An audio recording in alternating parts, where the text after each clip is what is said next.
Welcome back, Retro mountain bike fans. It's been a very long time, and that I've got good reason for that, although I don't have to make excuses. I never set out with any regularity on this channel, but there have been a couple of new projects have kicked off. One is a long way away, having some paint done, a big restoration project, but this could well be the find of the year, if not my entire collection. You're looking at something that actually from new had my arse spending quite a lot of time on it. I know that a lot of people claim to, or not claim, but are fascinated by the bikes they owned when they were kids, when they were younger. Getting something similar now as they revisit their past and fall in love with a sport from back in the early 90s. But this, my dear friends, is not just a Marin that is like the one I used to own. This is the Marin that I used to own. This is my actual bike, 1990 Palisades Trail, first proper mountain bike.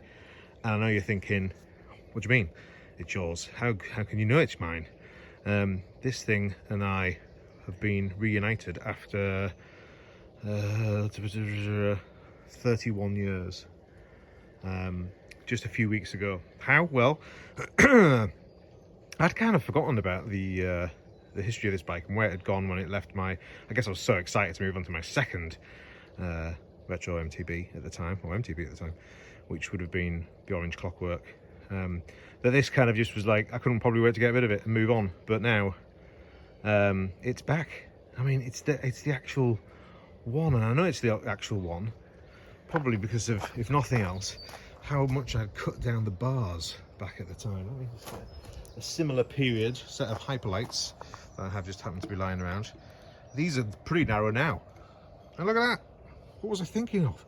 Literally uncontrollable off-road. But nonetheless, de rigueur at the time, that was what you had to do. You chopped them down and pretended you were some kind of courier in London, even though you were riding around I was riding around the hills of North Yorkshire. Very odd.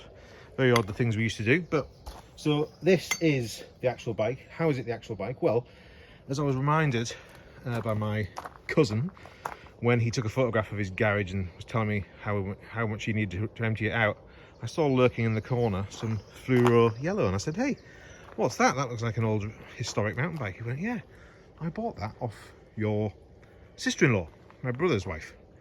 And I was like, hang on a minute, didn't I sell my Marin Palisades to my sister-in-law? Meaning that for the last, I think, 30 years, it's pretty much laid up in his garage in the northeast coast of the UK, about 150 yards from the beach. Hence, I imagine how all of these kind of just surface rust and salt and crap that's in the air up there had just ravaged it in his garage. Barely used, barely ridden, still the original tyres. Can you believe it? Still the original tyres. These are the actual Marin, not the Rockstars, the cheaper versions, but you can see the tread pattern there. For those aficionados, you'll know exactly what we're talking about.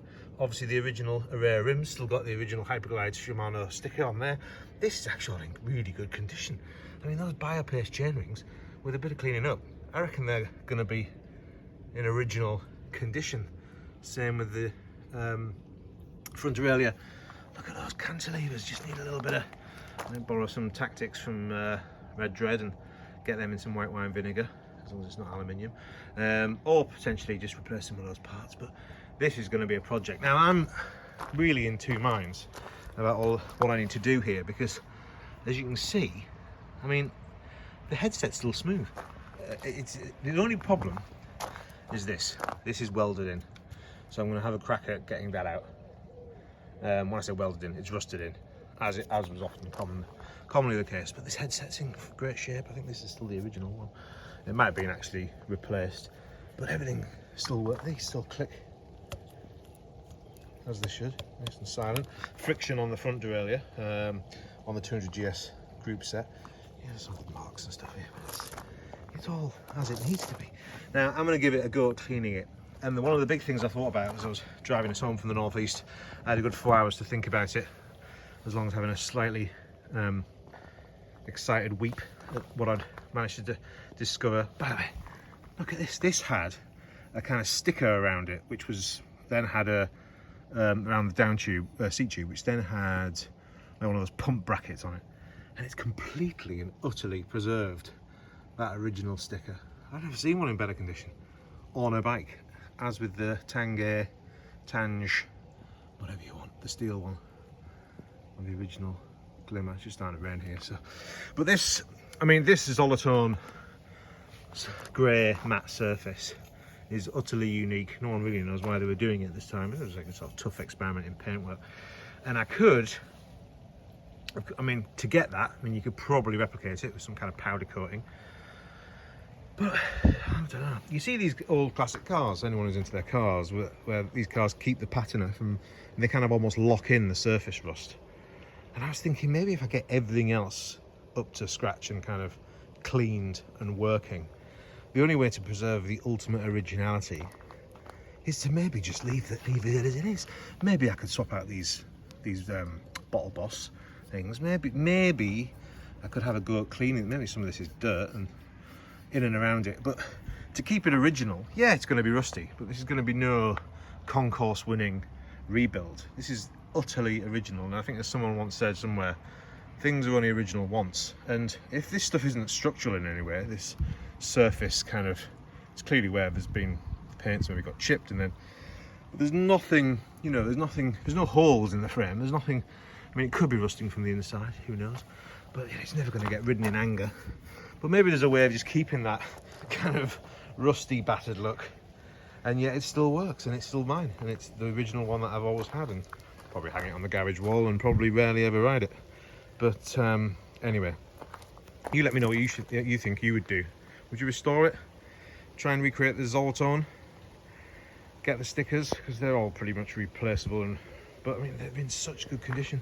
These original decals are just so good. It's hard to take them off. Look, even this, all the original ones are all on. I think both sides.